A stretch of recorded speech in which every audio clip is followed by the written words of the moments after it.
we work with organizations, we work with companies, but at the end of the day, we work with people. And, these are my people. These are our people, people who, often at great sacrifice and with tremendous passion and with scary smartness are choosing to devote their time and attention to solving these massive issues. And the truth is, we're in a burnout epidemic in this space. I've kind of teetered on the edge at various points in my career. I know so many other folks who are feeling the weight of that pressure or feeling isolated as teams of one. And, I get just very energized and very motivated, and I'm very proud of the membership experience that we've developed. Hey, thanks for checking out the show. That's Jessica Marati Radparvar, founder and lead impact strategist at Reconsidered, an impact strategy and communication studio focused on helping sustainable business leaders drive bigger, bolder, and more sustainable change at their organizations. In our talk, we spoke about the Change Hub. This is a new service that she's offering her connected community. We talked about the burnout epidemic among sustainability professionals that she just mentioned, and balancing entrepreneurship and motherhood, and so much more. All of which will relate to and perhaps inform both your own professional sustainability journey and or your company's. Like previous guests on the show, Jessica's career path has definitely meandered, and it was built on a solid education. But as she told me, it always felt like all paths were leading her to this work, impact and sustainability work that, while definitely not exclusive to it, often focuses on fashion, apparel, and textiles. In fact, the road here, which starts with her as a freelancing journalist, traveling the world and living in different parts of the world until she gets that big break, really feels like it would make a great movie. But over the course of her career, Jessica has gained in-house and consulting experience at some very well-known brands, and has built a passionate and loyal community and a recognized brand herself. So when she says she has some advice for how to best get sustainability moving at your company or your organization, I'd suggest you listen. That advice is in here too.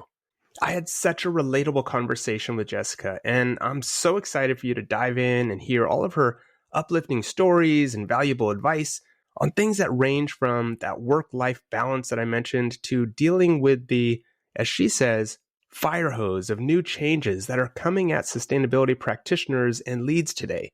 If you know, you know. It's definitely not getting any easier out there.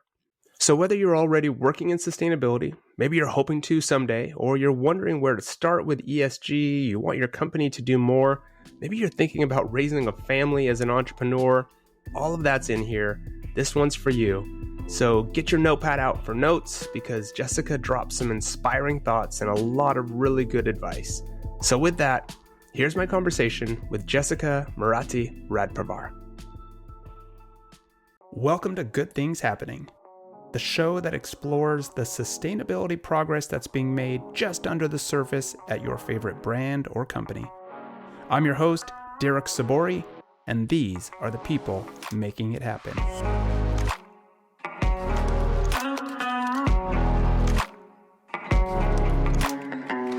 right, well, good.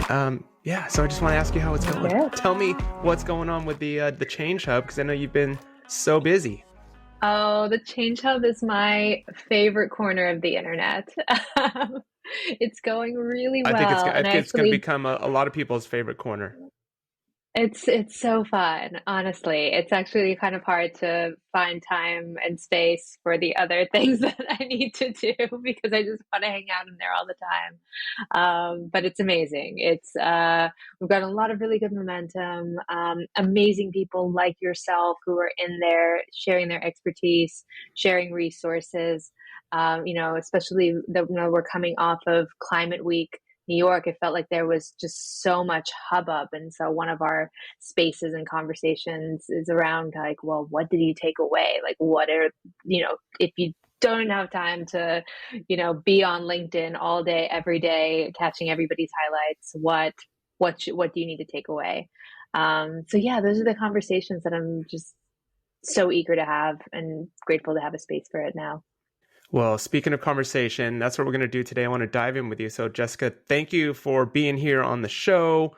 Welcome to the Good Things Happening podcast. I'm so excited because you're the founder and lead impact strategist at Reconsidered. And we were just talking about your change hub, all the things that are going on in there, one of the products that you're offering. But Reconsidered is an impact strategy and communication studio.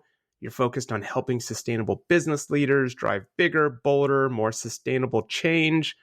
Give us the high-level pitch on what you're doing, what you've built over there at Reconsidered, and all the things you're working on.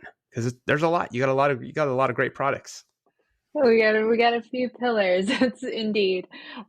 Coincidentally, all starting with a C, the letter C. That we didn't plan it that way, but Reconsidered. It's my baby, my other baby. I also have a child, but Reconsidered is kind of my creative baby, and I started it about nearly 7 years ago now, after I left my last full-time role, which was leading ESG communications and stakeholder engagement at PVH. And so, at the time I was, looking to really just build out a brand for my freelancing work. And I had always been a writer. My background in journalism. And so I had also started at the same time a newsletter as a way of keeping in touch with people, and also kind of holding myself accountable for continuing to learn and seek out content that would inspire and motivate me. But, over the years, we've been able to expand, particularly that content pillar. So the newsletter has grown. We've, built out more of a social media presence. We've created toolkits and resources and playbooks for the impact practitioner community. We also have built out our consulting practice, so that's the second C. So we specialize in ESG, sustainability, social impact, strategy, and communications. We have quite an active presence in the apparel industry, so have had the chance to work with companies big and small, from the H&Ms, CNAs, PVHs, bestsellers of the world, to smaller, kind of more startup, scale-up type companies that really have mission and impact at their core. We also run courses. So we kind of started dabbling in the course space, which I know you're very well familiar with. Last year, launching our signature program, the Sustainability Change Agent Accelerator, which is a change management and sustainability leadership development program. It's 8 weeks. We bring together people who are driving change from inside companies, and work to upskill in this kind of MBA meets mastermind hybrid environment. And then the final C is the Change Hub, our membership community that we just launched a week and a half ago. It's very fresh. I'm still in kind of my launch energy buzz. And it's essentially a membership that's designed around the question of how we can make the lives of the sustainable business professionals in our community easier. So we've developed trainings, tools, trusted network. You can sense that I love alliteration. So everything kind of has the 4 C's and the 3 T's. But we, have really, really tried to design a membership that adds value, because we know that this community is very time poor, is feeling overwhelmed, kind of, pressure on all ends, from their leadership, from consumers, from regulators. And so, we're trying to create a set of resources, but also a space where they can hopefully save time in the end by being able to fast track some of the research and kind of upskilling needs that are becoming more and more urgent. So that's what we're doing at Reconsidered. It's been a wild ride. Just those few things. Just those few things. And I'm amazed, right? It's been 7 years. How big is your team? It seems like you've done a lot. I would imagine with a relatively small team, but maybe prove me wrong there. You've got a baby, you're a mama. So, and you're calling in from Amsterdam. So there's a lot going on. How are you able to cram all this in? What's it been like? What's the entrepreneurial journey been like for you? Oh yeah, very lean. I definitely think that the entrepreneurial journey has been one that's both, professionally, of course, in terms of what we're creating and how we're evolving, very challenging, but also, frankly, personally challenging because I think, and we've had conversations about this. As an entrepreneur, you are constantly being faced with questions around your ambition. What is enough? How to integrate work and life, especially, you also have a family, any decision that you make around what to invest in from a business perspective also will necessarily need to mean time away from family. And so being able to balance those decisions has been really important. And I think there have been a few kind of guiding principles in thinking about what opportunities to pursue. And one of them is autonomy. So, frankly, on paper, I'm still a sole proprietor, or the equivalent of that in the Netherlands. I work with a small core team of 3 part-time freelancers who support our client. At this point, support all of our pillars. We also have a little bit of a broader structure. We call it the Reconsidered Collective. And these are other specialists, consultants, copywriters, designers, who we tap in when we have a client project that's a little bit bigger and has greater needs. So there's a few like concentric circles of our team and the folks who are involved in Reconsidered work. But, my goal here was never to create kind of a massive organization, because I think that would then encroach on the autonomy that I find so important as a working mother entrepreneur. And so yeah, we're a lean, mean fighting machine, but still, try to keep things efficient, resource efficient. Yeah, And small but I've also mighty. committed to a 4-day work week. So trying to squeeze it in within 4 days I so that love I it. can have a day with my son. Oh, it's so good. So good. Putting those priorities at the top. I love that. And it's really important. That's an important reminder. And speaking of working, I also know one of the things that you offer is your job postings. I think Reconsidered is known for having these great, curated job postings.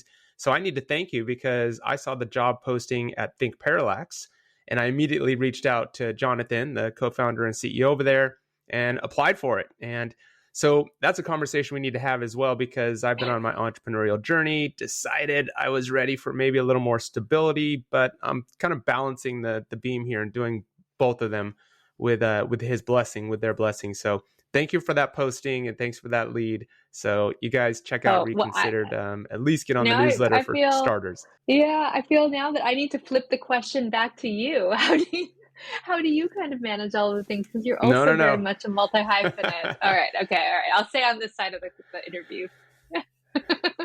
Yeah, no, it's gladly. I mean, it's a lot, and that definitely is a conversation to have and to share, and that's what I want to do. I want to dive into your journey because one thing I think, looking at your background, all of the things that you've done have prepared you, I believe, for this journey, right? Whether it was the degrees and crossing over into different industries and taking on different roles, and you started layering those all in. So, and that I think has probably made you who you are today. You and I have a similar background pathway, right? We had an art degree, and then we went and did an MBA, and then we found ourselves in sustainability. You were in journalism, and started off your entrepreneurial journey early. I went into the apparel industry, but you've got I'm a big fan of the college experience and degrees, Princeton, NYU Stern. How have you made all of that, your advantage, all of those things that I just listed? Because there's much more. And you've had all this experience in big organizations, working with nonprofits, being a freelancer.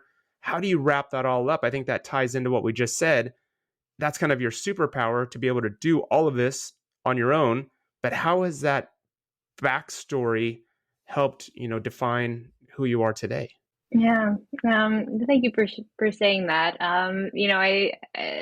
Yeah, there's a lot of nodes, I guess, in my personal and professional history, and going even further back.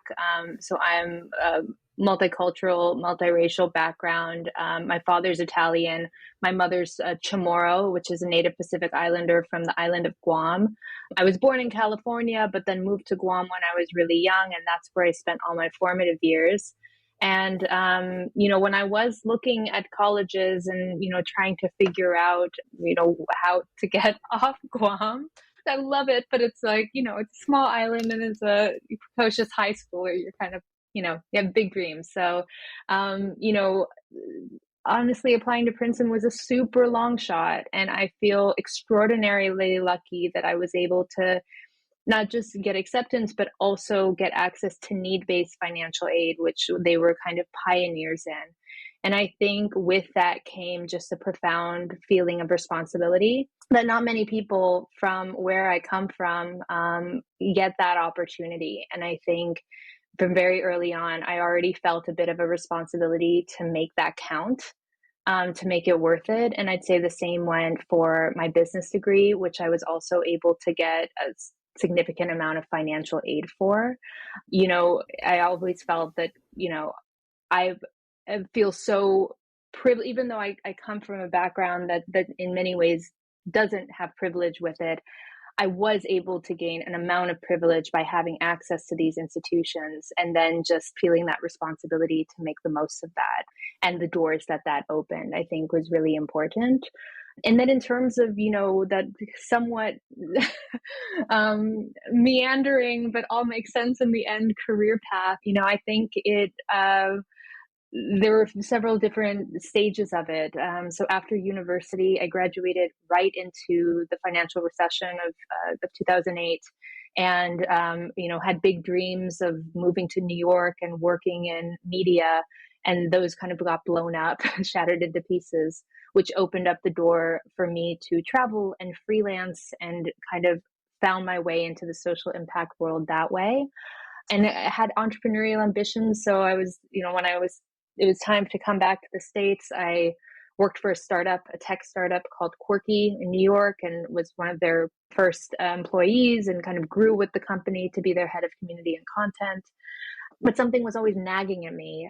So I, left, kind of had a little bit of an entrepreneurial stint building an ethical fashion product line and spent a good amount of time in Cambodia doing that before realizing how much potential there was to drive even bigger change within an organization.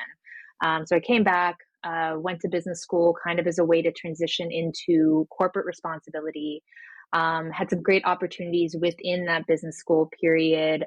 Interned for Eileen Fisher, did a consulting project for West Elm before landing my first in-house role at PVH. And then following PVH, starting Reconsidered. So, it's been a lot of different experiences and all from kind of different vantage points to the sustainable business world. But what I'm really grateful for now is that, working in impact, you need to have different dots to connect because we're trying to create something completely new.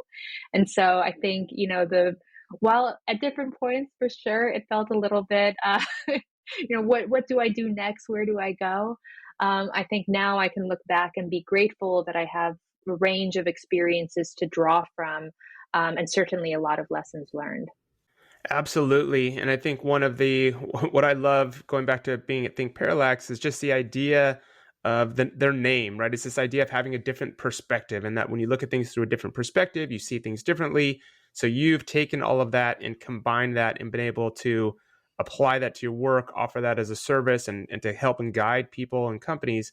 I want to know though, if you had sort of a flashpoint moment, as I call it, did you always know you were going to go into impact work while you were at school? Did you know that? Or did you sort of have a moment where you said, hey, actually, this is where I want to go, and this is what I'm going to do? Was there one moment that you can remember? Yeah, for sure. When I was still in university, I had this almost like childhood dream of working in magazines and in media. So I had been pretty laser focused on a career in journalism, but it was actually through journalism that I got exposed to the social impact space. And like I mentioned, had this stint right after university where I was traveling and freelancing and doing all sorts of random odd jobs. And one of those travels took me to India. I had the chance to spend time with a number of artisan cooperatives doing research for a column that I had for the Sundance Channel's website. And with that research, I feel like, it's amazing as a journalist. You can kind of come in and, be a bit this like fly on the wall to other people's processes. And I think at a certain point after meeting and being inspired by enough of these artisans and social enterprises, it struck me like, I don't just want to be writing about this incredible work. I want to be doing this work too. And so that was, I think, my flashpoint. I can really remember actually being in staying kind of on an organic farm. I'm like writing by lantern, like all these crazy entrepreneurial ideas in my notebook. But yeah, that was what really inspired me, I think, was getting exposure and access, particularly to these like makers and creatives who were doing real powerful work on a grassroots level. So as you're telling that story, I'm imagining you there. You're painted a really nice picture. I'm imagining this is a movie script. You look back, this almost seems like you can tell a story of the movie here of your journey, because I think there's been so many interesting points, and I'm also interested too because you've got that first job, you're doing freelancing, you've got your degrees. How did you get your role at PVH, and what was that like? Kind of getting into that big role, because that's sort of a moment where you're like, oh, wow, I've arrived. I'm sure that was a really exciting moment. Tell me about how you got that role and what that was like. Yeah. I went to NYU Stern for business school and was incredibly lucky that I think timing just aligned, that the year I started was also the year that NYU's Center for Business and Human Rights started up. So this is an academic center that was started by Michael Posner, who's a significant human rights advocate, as well as his associate, Sarah Labowitz. And they had initiated a project. They were quite involved in a lot of the post-Rana Plaza convening work. And they had initiated a body of work around bringing together different stakeholders. And as soon as I heard about this, I kind of became a very annoying, first year graduate student and basically stalked them until I was able to be their first graduate assistant and had the chance to be part of this convening and travel with them to Dhaka and kind of like sit in the room as they're, making these things happen. This was late 2013, early 2014. So it was really right after the Rana Plaza collapse. And so that actually opened up a number of doors. And I think I met the woman who hired me in at PVH at, a networking function related to this. And I actually, it was a little bit insane. So the PVH offer came in at the end of my first year summer. So I was in a 2-year full-time program. I got the offer at the beginning of my second year. Didn't even really know whether I should apply for it because I was in school doing a full-time program. But at the time, it felt like CSR roles were so few and in between. And it really, this role particularly that was focused on communications and stakeholder engagement was just like everything I wanted. And there were, in addition to there being very few roles, there were also very few more generalist roles.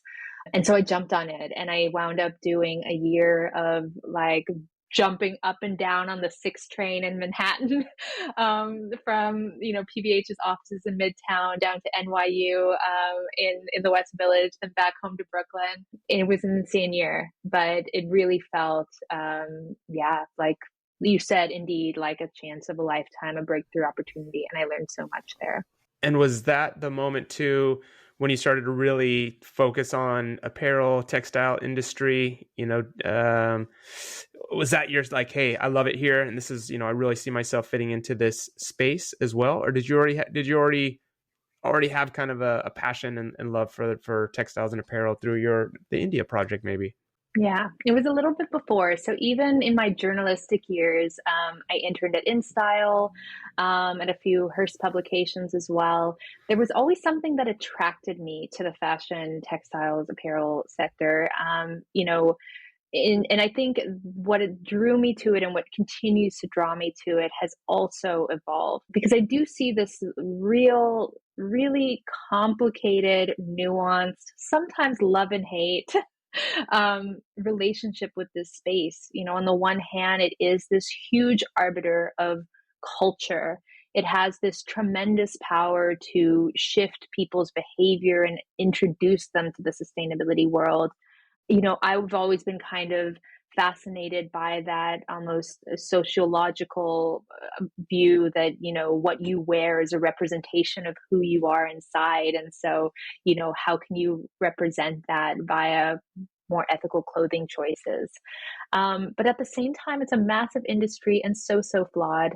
And I think if you've been in the space for a while, it breaks your heart again and again to see the waste and exploitation and human rights abuses that continue to exist despite a lot of investment and well intentions and kind of development. I think at this point, fashion is one of the more mature industries in the social responsibility space. But despite that, there's still, the progress is still so halting. So yeah, I was introduced to it and then kind of, over time, have stayed with it.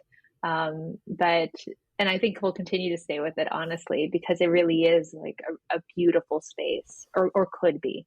And I think I'm motivated by the hope that it could be. So I want to grab onto that because you've worked with some, big names, Eileen Fisher, Tommy Hilfiger, bestseller, Jack and Jones, J. Crew, such a great list of companies that you've been able to work with. And you just mentioned that, in this space, it is mature, relatively mature. And I do think there's been a lot of great work that has been done. And I think we started early on it. What I appreciate from the industry is that we learned there were problems. We acted pretty quickly. But to your point, there's still so much to do. And I think the landscape is evolving very rapidly as well. So it might have some catching up to do now. So I want to get your perspective on the evolving nature of sustainability and social responsibility in the space and why it is you think that there's still so much work to do. If we're so mature in the space, why do you think we haven't seen more progress? So you want to tackle those two questions? Yeah, the easy ones. Right. Very, very, very difficult ones.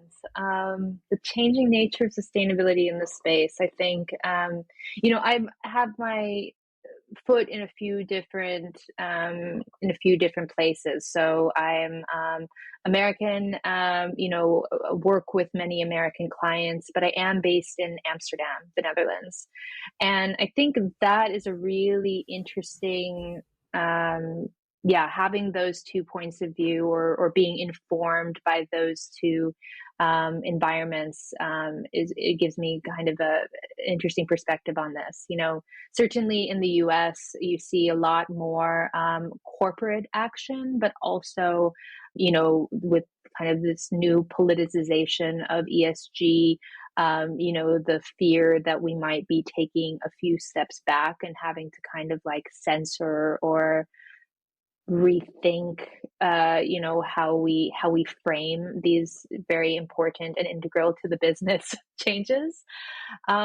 Whereas here in Europe, and particularly in the Netherlands and the Nordics, there's a much bigger conversation happening around degrowth. And, a lot of, I think this is still kind of a very early stage topic in many scenarios, but even at the European Union, European Commission level, there are conversations being had around, okay, yes, we can, have the carbon goals. Yes, we can, do more circular economy pilots. Yes, we can, try all these things, but we also need to just look at the issue of overproduction and overconsumption and ask ourselves, what is enough?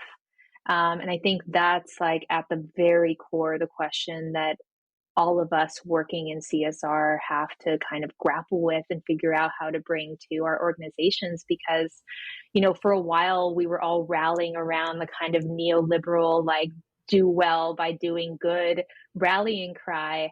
And, Mm. at this point, with the earth at the tipping point that it is, it feels like we need a different tact.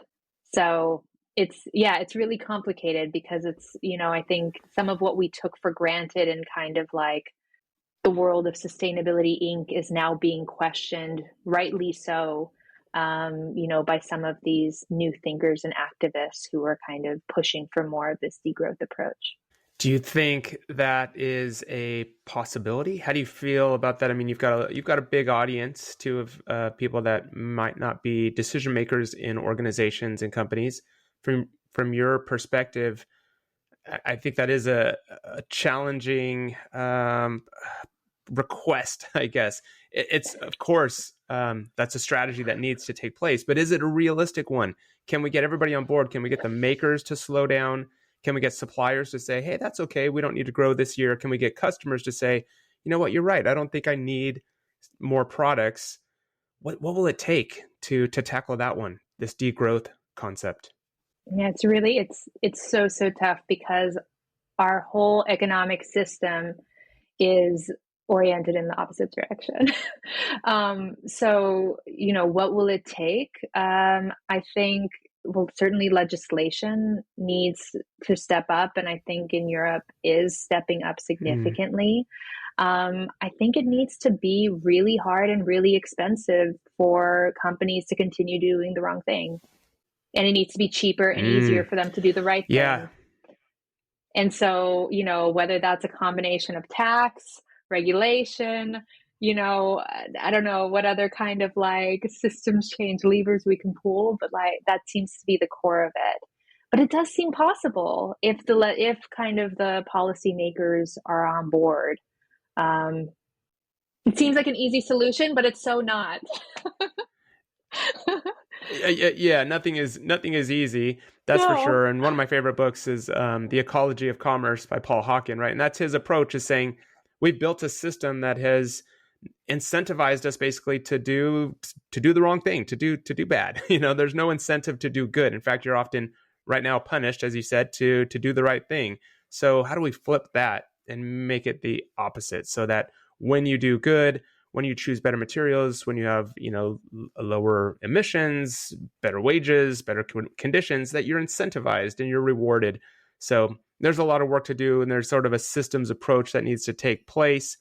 I'm also really fascinated, though, by you recently wrote a post for GreenBiz, 4 soft skills you need in a sustainability career. And I think this touches a little bit in that area. I have always kind of I thought one of my superpowers, I guess, was working in an organization and kind of creating that emotion and getting buy-in, not necessarily with a lot of statistics or a lot of like, hey, this is policy and regulation, but really just being able to, as I think you wrote in the article, read the room, know the audience, get them on board emotionally, sort of convince them that this is the right thing to do. It's important. We need it for our future, and it's good for business. Tell me a little bit about your perspective on that. Yeah, absolutely. I think you're also, by the way, a shining example of those soft skills kind of like wrapped up into one really powerful and influential human. So I'm sure you can give the masterclass on Thank it. you. But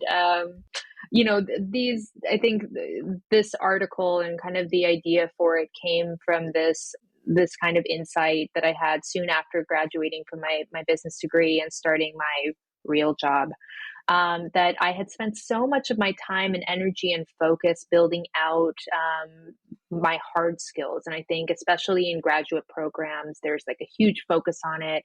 But also, there's been kind of talk about this like war for ESG talent. It feels like those hard skills are really what will get you a job, being able to demonstrate that you have like certain qualifications.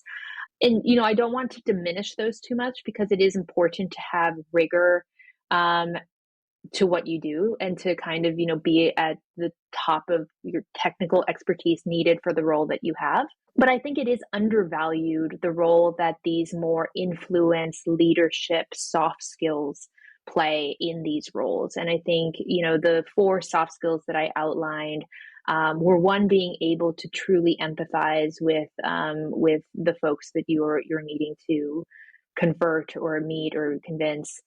The second being the ability to hold space for transformation. So this is really around like facilitation, which, unfortunately you don't see like very often. You see them in kind of these like multi-stakeholder contexts, but a little bit less so in team context.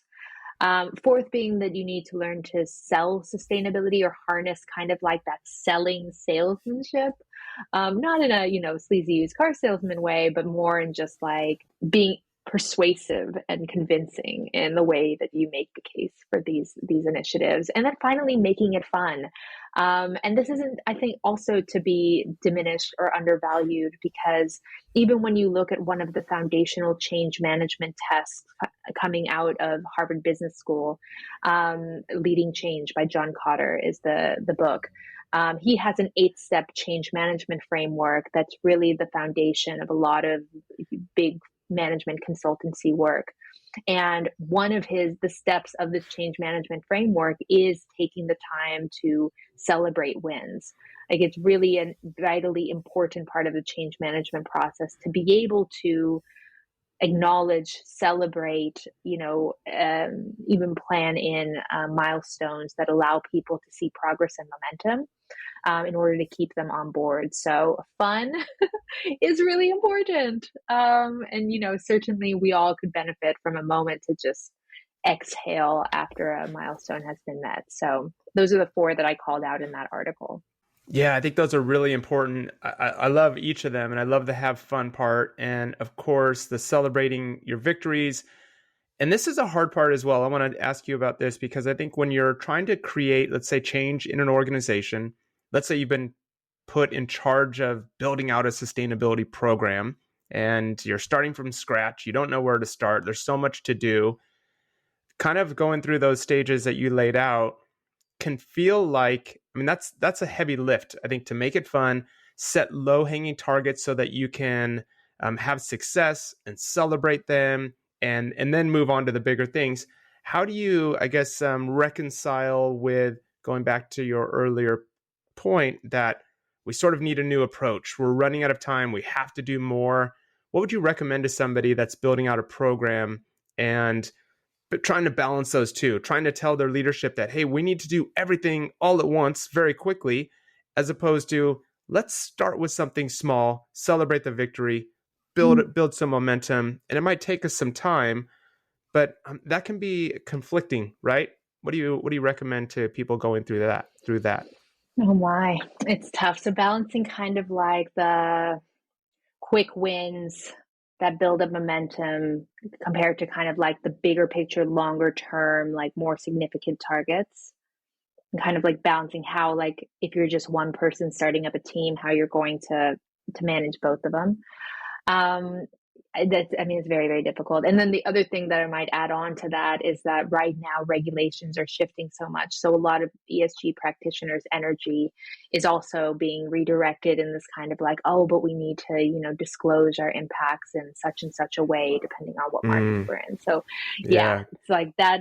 That's something that I'm hearing from a lot of people I work with is also taking precedent. How would I respond? I think, there's two immediate responses come to mind. First being that, with any strategic initiative, there needs to be this balance of important versus urgent. And so, what you would think about, like if you truly value and you see that these small wins are vital to the culture change that ultimately needs to happen in the organization, then maybe you might add more importance to those, to be able to bump them up on your list. Because I think maybe a danger if you don't kind of like also nurture these kind of small wins type of activities, is that you know set the target, you come out with the program, you're kind of like, you get that top level buy-in. And I know you have a grilled cheese metaphor, which is brilliant, but you're able to kind of like set the tone up here, but then down here, with kind of like the organization and the culture and how people are used to engaging with the work, if they're not ready, then this is never going to get happen. So it does need to be like, as you masterfully kind of like described through this metaphor, there needs to be both of it, pressure from both sides, both, the kind of like top line goals and long term vision, but also the bottom up momentum that comes from scheduling in these small wins and making the time to celebrate them. So I think that would kind of be my encouragement, is almost like, if you're not seeing these things as very important and vital to the change effort, then maybe think about it a little bit and yeah, prioritize accordingly. Well, I think that's great, and thank you for the nod to the grilled cheese metaphor that I like to use. It's so true, and I think what's interesting is, I think as entrepreneurs, we have a special skill in helping companies with sustainability, because as an entrepreneur, like you said earlier, you're a solopreneur. You're doing all of this. If people go to the Change Hub, you're going to see all of this work and just wonder how you did it all and are doing it all. But I think, to your point, when you're in charge of a sustainability program at a company, there is so much to do. And I think what you just laid out is, it's an and. You do have to do those low hanging items, build your momentum from the bottom up. You have to keep an eye on leadership and get their buy-in from the top down. And you've got to keep an eye on regulation. You've got to know what your stakeholders are expecting. It's very complicated and there's a lot of work. So this maybe is a role that was made for the entrepreneurial mindset, those that are willing to take on all of that work. What do you think? I was thinking about that because, there are a lot of tasks as a sustainability professional that you need to do every day as part of your job. And, one thing that I've had to learn as an entrepreneur, as a working mother, as, someone who's tried to squeeze, 10 days of work into 4 days a week, is how to be efficient, how to automate, how to lean on things like AI and smart systems and software platforms as a way to streamline my work and free up time for the important work that I really want to do. In this most recent case, was building the Change Hub. And so, I am curious. I'm curious if there was more of that kind of entrepreneurial, how to do more with less, let's think in the smart systems way, that we were all able to bring to our work in order to free up that time. I'm curious, yeah, what would happen if a little bit more of this, um, finding ways to streamline and automate so that there's more to go around. Yeah, work smarter, not harder, right? It was all stuff I had to learn kind of trial by fire, starting up my business, and I definitely did not have these things in mind when I was kind of working in house. So yeah, maybe Well, there's a piece around like, you know, connecting dots again, with kind of like being able to connect dots with different life experiences, like what can we learn from each other. yeah, and I mean, that's the beauty of you taking all that you've learned from those different experiences, packaging it up, offering it as a service to others. And I want to ask then, I guess, going back then to Reconsidered in that journey of the last 7 years, what are you most proud of? I mean, you've made so much progress, I'm sure, because how it looks today probably wasn't what it looked like 7 years ago. So what are you most excited about in terms of what you've built at Reconsidered? Has it been the impact that you've made, the community that you've built, the new Change Hub, your membership community? Is it interacting with business leaders? Tell me about the progress and the things that you're most proud of. Yeah. Um, That's a tough question. I think it's very easy to look at your own business and only see the things that you still want to do. So it's actually it is a tough question to kind of reflect on. I'd say most recently, though, that I'm so excited about this Change Hub, and I keep on talking about it because it really feels like this very aligned next step, and this true doubling down on our mission to help impact leaders drive bigger, bolder, more sustainable change. So, we work with organizations, we work with companies, but at the end of the day, we work with people. And these are my people. These are our people.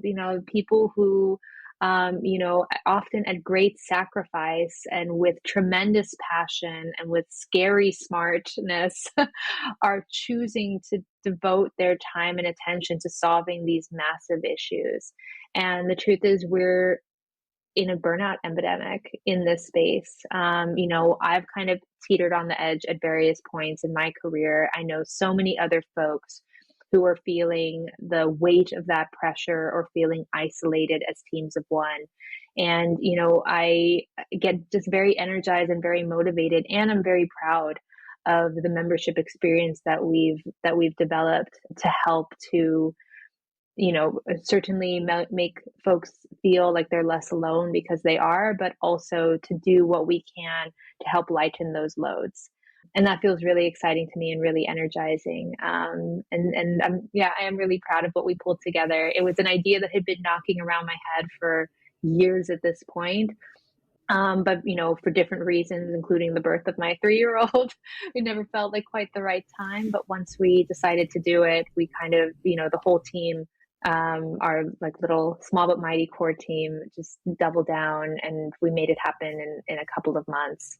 So yeah, feeling especially proud of that. Yeah, well, congratulations on it.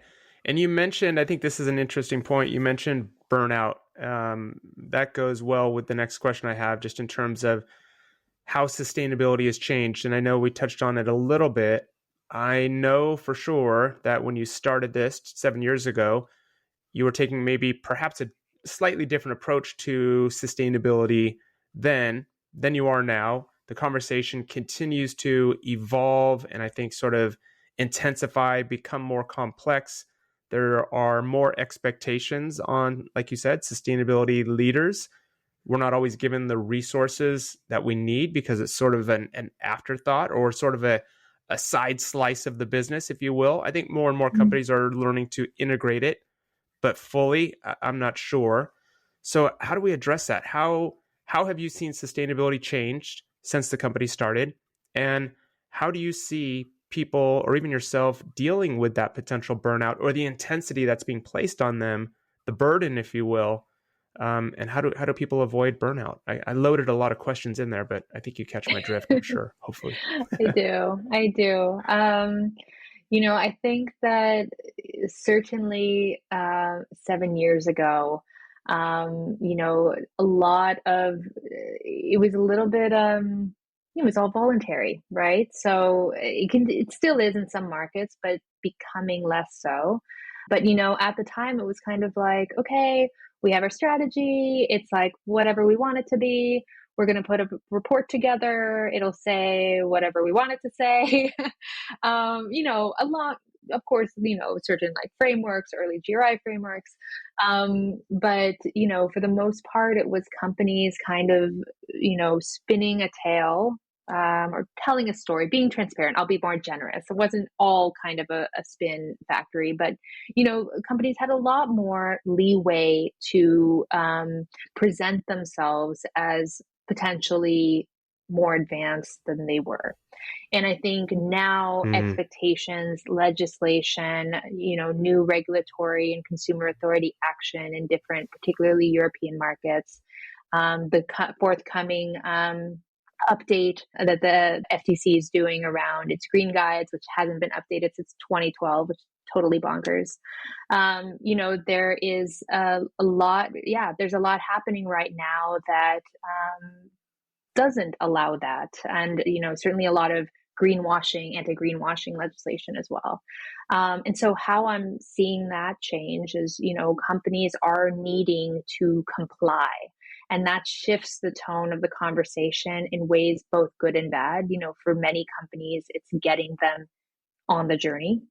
For some companies, it's kind of serving as a distraction or a bit of a, like, I don't know, box ticking exercise because it's taking them away from, some of their other work.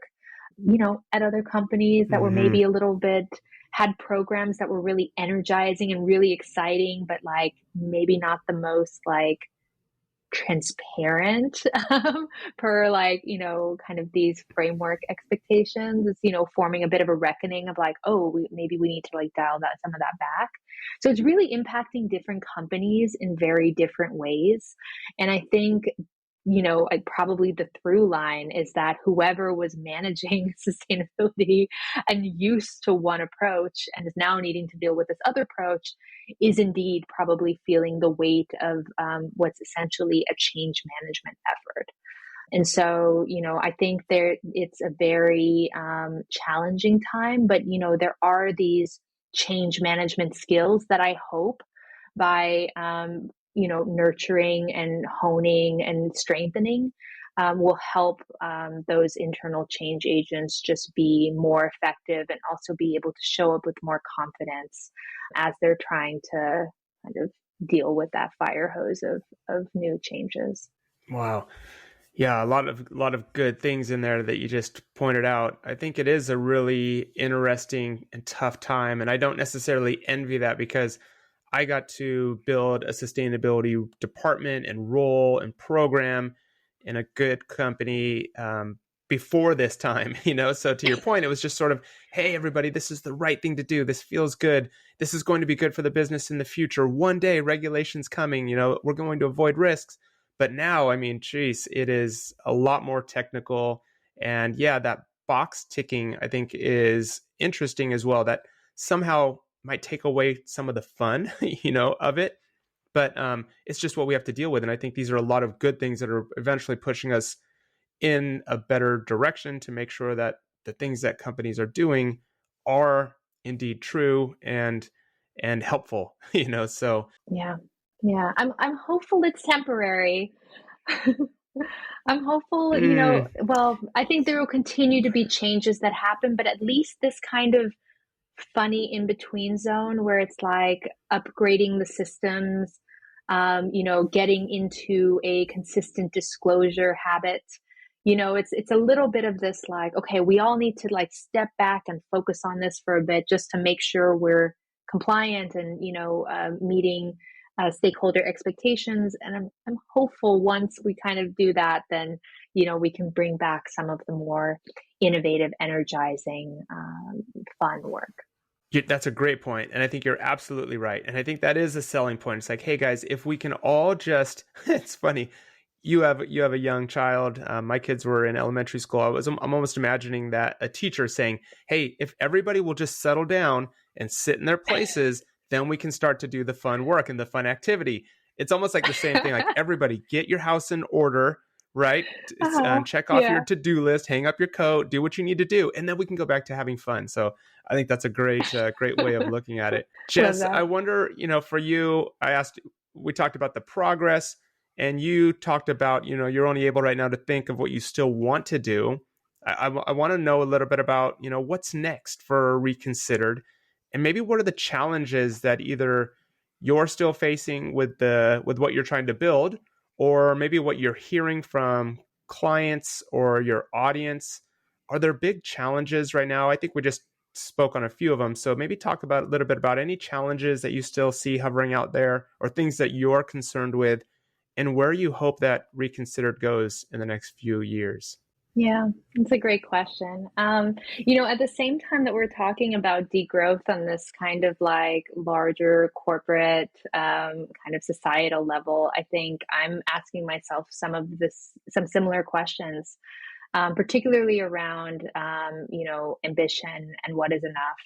And, I feel very proud of what we've created so far.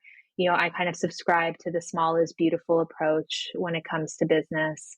I don't have massive ambitions, frankly, for kind of like growing, expanding, more clients, more people, more, maybe a little bit more income. I wouldn't say no to, but, I think what the next few years will look like is more of this, like, how can I, continue to serve the needs of this community of practice? How can I continue to work on projects that feel meaningful, but also be sure that I'm taking care of myself, that I, can do this within, maybe even less time. I think especially being kind of like more creative in nature, creativity needs space to breathe. And I think sometimes being in the space and kind of having too much going on, it gets strangled. And so, if anything, I think I am really excited to figure out, like, how this membership gets integrated into our overall workflows, how to empower the rest of our small but mighty team to take on more. And then, how to create as much space for fun and play and walks in the park and like giggles with my son and, the things that make up a life. So yeah, I think that's kind of my focus now that we've gotten this bad boy out the door.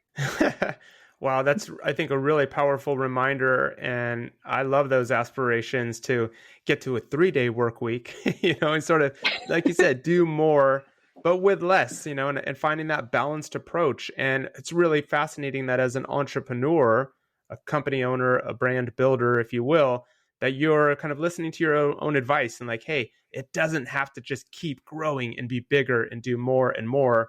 Small can be beautiful. That's a really good reminder. This show, I really try to make about understand what sustainability is, how it's evolved, understand what it's like to work in this space, what it takes to get a job in this space, etc. What do you want people to understand, or maybe think that they don't understand about either building out a network and a community like you're doing, or working in a big brand, or tapping into the power of NGOs or nonprofits, or doing impact work?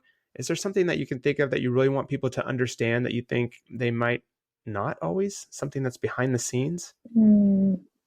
That's a great question. I would love for people to understand that we may not always understand exactly what is, Tell us. is going on. And I think, so I'm a perfectionist, an Enneagram 1, if anyone's familiar with the Enneagram framework. And it's interesting because actually the Enneagram 1 is referred to both as the idealist and as the perfectionist. And kind of the description is that you have this idealized world vision of what the world should look like, which is why it seems from the description that actually a lot of Enneagram 1s, perfectionists, idealists, are drawn to this profession. Certainly a lot in my network and friend group are. And, I think something that can be really difficult for Enneagram 1s to come to terms with is that we're always seeking. We always want to understand everything and just like wrap our heads around like, well, why won't they make the change, or why won't they this? You can really get like sucked into this kind of like, the world should be this way. I don't understand why it's not.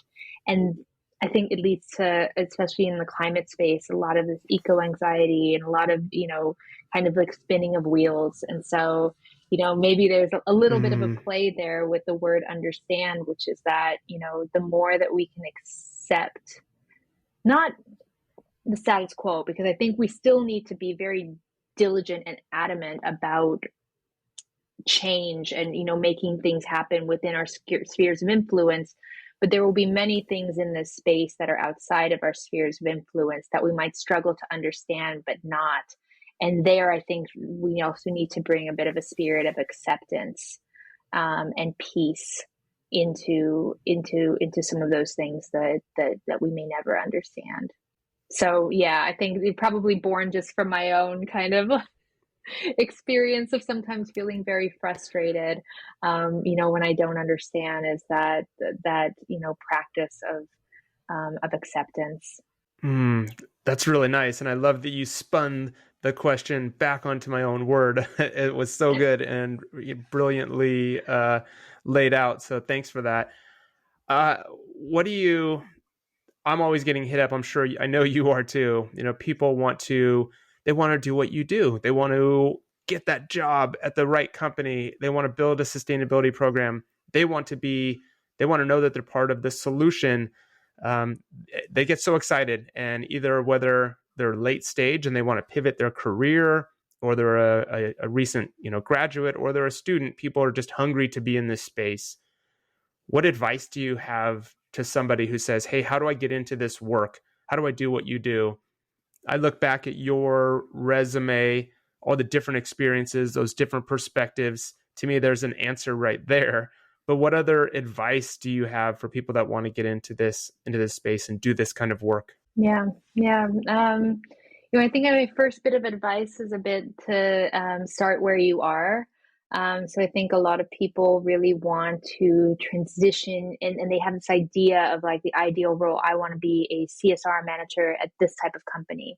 But whether they are already in the company but in a different role, or whether they are kind of, have a different type of skill set.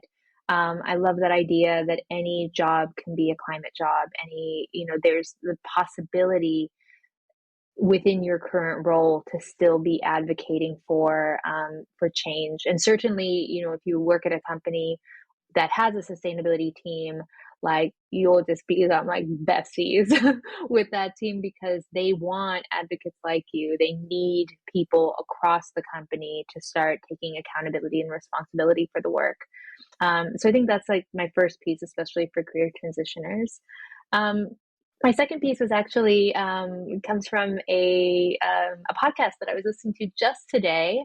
Derek, you probably know Susan McPherson as well, or she's kind of a pioneer in the world of social responsibility. Started McPherson Strategy. She also wrote a book called The Lost Art of Connecting. And she just did a podcast Mm. episode with LinkedIn Hello Monday podcast, where she talks about, she's kind of known as a serial connector. And she says that whenever she enters a room, whether, she's like entering into a space and it's all people who are more senior or, at her level or what have you, that she always enters with the question of how can I be helpful? And I loved that provocation. And I feel like it really captured a lot of the Mm. spirit we try to bring to the membership too. But, I think especially if you're kind of early in your career or like actively networking, it can often feel like you're always asking for things, like asking for people's time, asking for advice, like that you don't have anything to give to that interaction, where that may not always be the case. And some of the people that I've connected with who are early in their careers, who have really left an impact on me and who I've been so eager to want to connect or help, have been the ones who take the time in their introduction to first do their research and kind of, share something that's not super generic, but also who demonstrate in different ways that they're open to helping, they're open to making connections. They share articles that they think I might find interesting. They engage with posts on social media, which is very helpful and very in helping us get the word out, to bigger audiences. And so I think that especially if you're kind of like earlier in your career and you don't feel like you have very much to give, I would challenge that. And I think take that kind of provocation from Susan to kind of think like, how can I be helpful when trying to navigate a network in this space? Wow, really powerful advice, both of those. So great. Thank you very much. And I wonder, where do you want people to go? I'm going to put all the links here for the Change Hub. I guess my question is too, and all the things that you mentioned too, we're going to put links in there. People can come sign up for your newsletter if they're not already subscribed. They can find you on LinkedIn. You've got a great, very active LinkedIn community. When does the wait list for the Change Hub open up, or is it already? Not quite yet, is it? We're starting to let people in little by little. So we are still in beta phase, meaning that we are, making sure that our systems are all set up to be open, kind of in a more, open registration way. In the meantime, we do have a wait list, so you can go to changehub.co to learn more about the membership, what we offer, get all of your questions answered. And join the wait list. And then, like I said, we're trying to move people through it pretty quickly, but just, to make sure that we don't overwhelm our systems and team. Reconsidered.co is the other website I would direct people to. That's where you can kind of see all the 4 C's of what we do. And indeed, you're welcome to connect with me on LinkedIn. I'm at Jessica Marati Radparvar. LinkedIn, we also have our company page, Reconsidered, as well as the Reconsidered LinkedIn group, which has been quite active a couple of years now. We have about 7,000 members or so in there, and that's really a space for resource exchange. So you can find us in those spots. We're not on any other social media platforms. You don't want to see me on TikTok, trust me. It'll be awkward. Yeah. Yeah, and I saw that you're taking an Instapause on Instagram, so good for you. I love you just narrowing down. I took an Instapause, I think over Christmas, and never came back. So it's a permapause at this point. I can vouch for, the Change Hub. It's amazing. You've done a great job in there. It's so well organized. I can see the resources that just keep being added in there. It's just building. There's so much potential in there. So if you're, to those that are listening, go check it out because it's a great job. And Jessica and the team put in a lot of work. It's beautiful and it'll be very helpful. And there's a great community on there. So congratulations on the launch of that. Congratulations on just continued success, building a name, building a reputation, and I think most of all, helping people connect and be a part of positive impact. So I think seems like what you're set out to do, and you're doing it. Anything else that we've left on the table, Jess, that you want to touch on, or should we wrap it up so that you can get back to finishing up your night and doing your motherhood duties out there? Well, something vitally important to share, which is just gratitude for everything that you've built with the Underswell and with this podcast. And, I know that you'll be continuing on this important work while also, embracing your new role at Think Parallax. But it's really tremendous. I've been following what you do for a long time. You're certainly a pioneer in the space with what you built up at Volcom. So thank you. Oh, that means a lot. Thank you very much. That's a great way to close it. I'm going to take that, and that's going to be, while you finish your day, I'm going to go energetically into my day with those words. Thank you so much. Jess, it's been so great having you. I appreciate your time, and we'll look forward to you sizing down and making more impact with even less time in small teams. But thanks for everything you're doing. We'll talk soon. Thank you. Hey, thanks for listening. This is a show produced by the Underswell and our School of Understanding. If you're interested in being a part of this movement and want to dive deeper into the art of understanding sustainability better so that you can do things better, be sure to visit us at theunderswell.com. We offer structured, easy-to-follow workshops, courses, and member resources to make sustainability a part of your career or lifestyle. Because remember, no matter what role you play a role, and we're here for you. Thanks again.